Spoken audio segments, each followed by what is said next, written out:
Hello, friends. Today I'd like to discuss a very, very important topic with you.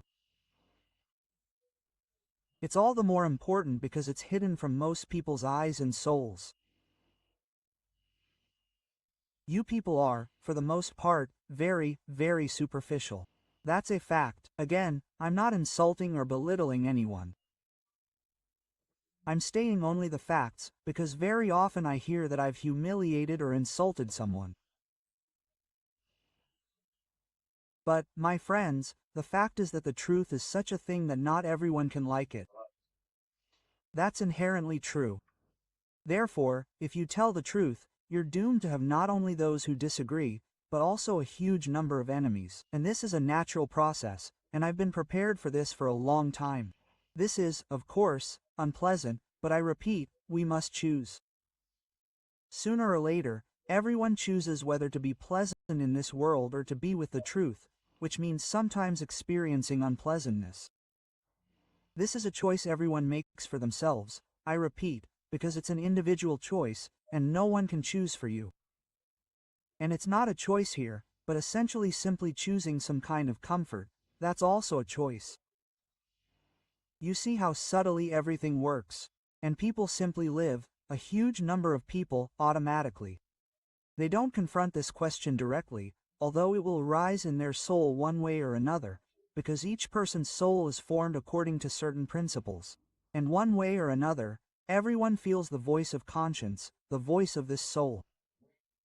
But we automatically, especially in the modern world of all these entertainments, opportunities to distract the human mind from its own, from inner concentration, enormous opportunities for this distraction, we are accustomed to avoiding all these questions, but sooner or later they overtake us in one form or another. They overtake everyone, and everyone will have to make a choice and not choose. I emphasize again, this is also a choice. Therefore, my friends, well, this is a little lyrical introduction, but this is also important, by the way. Today, I'd like to talk about how many concepts have been distorted and significantly misrepresented in people's minds since the start of this damned war waged by the Kremlin's criminal regime.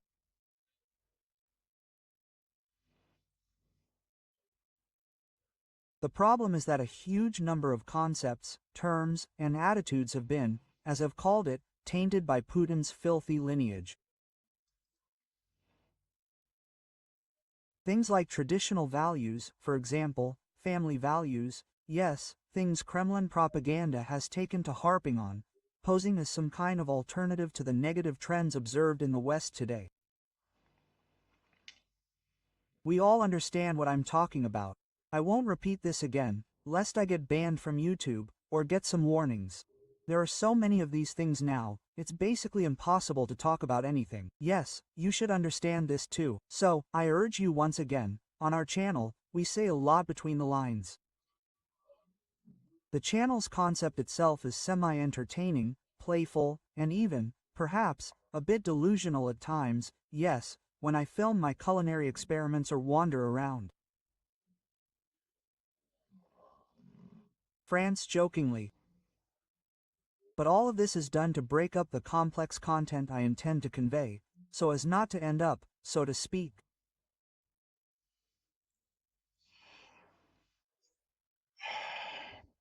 on YouTube's hit lists, yes, let's say. So, I urge you, taking this opportunity, since I've digressed yet again, to look between the lines. So, the topic I'm discussing today is extremely important. For what reason? Because, well, people mostly look at the surface.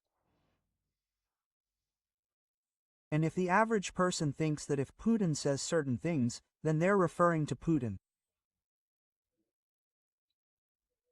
I've had many people point blank tell me I'm Putin's agent. Even knowing that I was a political refugee in France, yes, from Putin's regime, I still, then, was moving into the category of useful idiots for Putin. And why is that? Because I firmly adhere to my position. So, let's say Putin talked about traditional values. Since I gave this example, let's talk about them. Traditional family values, yes, and then there's this LGBT propaganda, and so on, yes, so he's really focused on this, and, accordingly, now I have to somehow maneuver. And if, let's say, I said the same thing once, should I not say it now, or what? It's about traditional values. If I said it before, if I always stood by these positions, now this Putin, this piece of, excuse the expression, but there's simply no other way to describe it, who is Putin? They say he's a murderer, a criminal, you know? Even a murderer can sometimes inspire some respect, yes, for example, because there are different kinds of murderers, yes, murder, and even murder. By the way, we'll talk about that later, and I started talking about that Tajik boy. We'll record more videos. But Putin, basically, is not a murderer, he's not him, he's just scum. What a piece of. Of course, he's a murderer, a criminal, and so on, but he's just such a low, primitive little man, and I've known him for a long time. It's just that some people only started speaking out against Putin after the war, and a large number of people, a huge number of people. And then something will change, and they'll be for Putin. Look, I've been against Putin in these positions since the beginning of the 2000s. It was clear to me even then. I very quickly realized who blew up those buildings in Moscow in 1999. Incidentally, I was among those evacuated from those buildings. Well, back then, I won't lie, I certainly didn't understand. I was still quite young and didn't fully grasp many things. But very quickly I began to realize that this government, I certainly didn't understand the full horror of it back in the early 2000s, but I began to see that this government didn't represent the interests of the majority of the Russian Federation's population, let alone the Russian people. When they started bringing in foreigners, especially en masse, then I definitely realized that this was, of course, a disaster. Well, literally a few years passed, and I figured it all out. And somewhere around 2002-2003, I basically understood what was going on. So to accuse me of somehow leaning in Putin's direction or favoring it, or playing on his, so to speak, goosely, or whatever other epithets you can find here, that's complete nonsense. But nevertheless, some people do speak out like that, and there are quite a few of them, and it's not just me. I just use myself as an example here, but the most important thing is that this is the case in principle. I see that this idea is fading. I read comments on Facebook and other social media, and I see how people are ready to make this substitution in themselves and deny obvious things that they would otherwise accept.